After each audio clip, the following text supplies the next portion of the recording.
It's been almost a month since the Department of Justice Civil Rights Division released a report on the unconstitutional tactics Baltimore police historically have practiced. We have been proactive since day one, fighting for justice. All these people sitting on panels, they're just reacting. That's all they're doing is reacting. How you gonna deal with it now? How you gonna deal with this pain? Last night, Congressman Elijah Cummings and the NAACP Legal Defense Fund hosted a community town hall meeting where activists, legal experts, and the families of police brutality victims mentioned in the report said that the Department of Justice's recommendations aren't enough to ensure that Baltimore police stop terrorizing black residents. And we must take this moment and turn it into a movement. And it can be done. One of the many challenges that stand in the way of the Department of Justice holding members of the police department accountable is the Maryland Law Enforcement Officers' Bill of Rights, a law that gives officers special provisions, but one that legal expert and board member here at The Real News, A. Dwight Pettit, says must be changed to ensure the community finally has a say in who polices their neighborhoods. Well, I think that's one of the things that legally and legislatively has to be taken down. That's one of the main obstructions to justice being rendered in the city of Baltimore, that the police officers are able to stand behind the Law Enforcement Bill of Rights with all the protections that a normal citizen doesn't have. So that's the first thing that has to be done legislatively to ensure some type of progress going forward. Several activists suggested that the Department of Justice disband the Baltimore Police Department, saying that the distrust between community members and police is beyond repair. What is it that you would actually like to see? So if in the consent, first of all, I don't want to consent to it unless they're going to bring criminal charges. That's the only way I'm consenting to it. But if I'm pushed to do anything and pushed to see something happen, they need to dismantle the Baltimore City Police Department. So I will be willing to consent to that, because it's too deep-rooted in all the evil doings of dehumanizing our men, women, and children daily for decades. It's too deep-rooted. I'm going to start off by saying I don't consent to anything. Nothing short of killer cops and cell blocks. If y'all don't see it in this book, and this don't even show all the corruption. The DOJ report presented the evidence to the world, okay? Then the question is how do you get the reforms that are needed? And that's what this was all about. People came here and said, this is what we are concerned about it. But more, just as important, they express their pain. Then you take that, then they come up with a consent decree. And I disagree with a number of people who got up and said, if we go along with a consent decree, that means that we are okaying bad things. No, all the consent decree says is this is how we are going to improve it, and improve the system, and a court is going to make sure that we do what we say we're going to do. Other than that, what are you supposed to do? Nothing? So we spoke to a lot of legal experts today and a lot of victims of police brutality and their families as well. They say that the only thing that can come out of the Department of Justice report that they'll support is if Baltimore City Police is disbanded.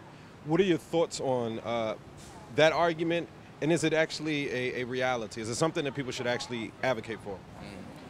I think it is a good long-term goal. I think we need to really look at the procedure for figuring out how to actually make it happen. But yeah, I think it's a good long-term goal. We've heard from lawyers and police brutality victims and their families. They say they want the police department to be disbanded and a new police department built, one that's community controlled and community oriented. As a legal expert, as a policing expert, what are your thoughts on that?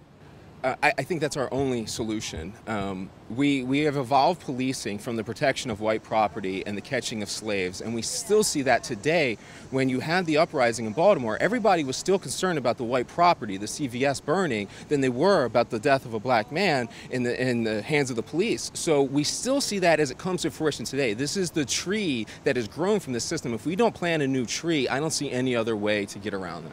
There has to be some consent decree in terms of input, in terms of they've got to take the Baltimore City Police Department apart and put it back together. to avoid receivership, then that's what they need to do. And that needs to go to commanding officers, not just to the police department. One of the things that we talked to the Department of Justice about was in relationship to the city solicitor's office and the mayor's office, because to me, that is so hypocritical to stand and say, yeah, we invited the Department of Justice in, when they've been one of the biggest roadblocks to any type of investigation or litigation on behalf of the citizens of Baltimore. And in my stronger opinion, have been obstructionists. So I think the DOJ has to start at the top and go from the top down through the bottom. Well, the fundamental problem in general with the consent decree is that it's a piecemeal solution that deals with some of the policies and procedures of the police department. But if you're not talking about civilian oversight and as it relates to more residents in Baltimore being involved in the process of policing, then you're not actually making any changes. And so the problem with the consent decree is that it doesn't affect any of the local or state laws that actually govern those statutes or codified law. And so because they aren't actively involved, or at least talking about being in Annapolis, testifying in front of legislators, at least discussing or giving their expertise on the issue, then that means we're limited in terms of the actual impact we can have, because long term, if we're only going to change some of the internal processes but not the larger institutional arrangement of racism that exists as it relates to civilian involvement with policing, then we're not going to change the structural problems. It's going to all remain the same. However, at this point, the idea is long term. But something that Congressman Cummings does support is community oversight and participation on the police trial board, something that Leaders of a Beautiful Struggle, a grassroots think tank here in Baltimore, has advocated for continuously since the Department of Justice began its investigation. I mean, we can do all the policy we want, but there's got to be some serious soul searching with regard to our police department. Well, my specific question on policing was supporting complete disbandment and creation of a new police department seems pretty far-stretched at this point. But will you support a mandate to have a civilian on the trial board? Without a doubt. I think it's very important. I think other jurisdictions have done it and done it very effectively. I think you make sure that you have somebody, by the way, the process of selecting the person on the trial board is very important too, because you want people to feel comfortable that their views are being heard and not being just washed over. Michael, you were a police sergeant, a police officer in Baltimore City Police for 11 years. The current culture and climate of Baltimore City Police, are they open? Do you think that the officers are open to police reform, actually holding bad officers accountable? You know, I still think that the regular cop that's on the street is still open for reform and does still want to do the right things. They haven't been as corrupted by the system. What it is, the problem comes in is when you get to command staff and you get to the politicians, the ones that are creating the structure and the orders for the officers to go out and follow. They could be naive, they don't know, but that doesn't mean we can't save them. We can educate them and we can bring them into an environment like this so they can see how our actions affect the lives of the people that we arrest, of the people that we put into the system, or of the people that we just simply focus on because they're black males between the ages of 18 and 24.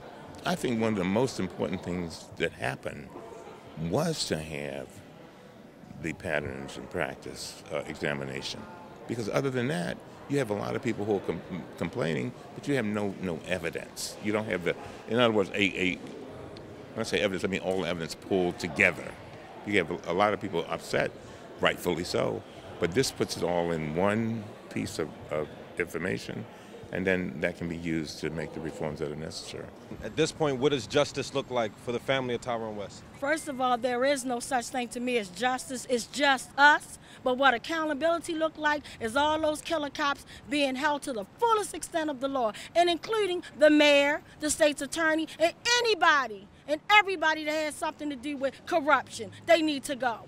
That's accountability to me. No justice! No peace! Justice for Tyrone West! Justice for Tyrone West! Justice for Tyrone West! Justice for Tyrone West! Justice for all victims Justice for all victims of police brutality! of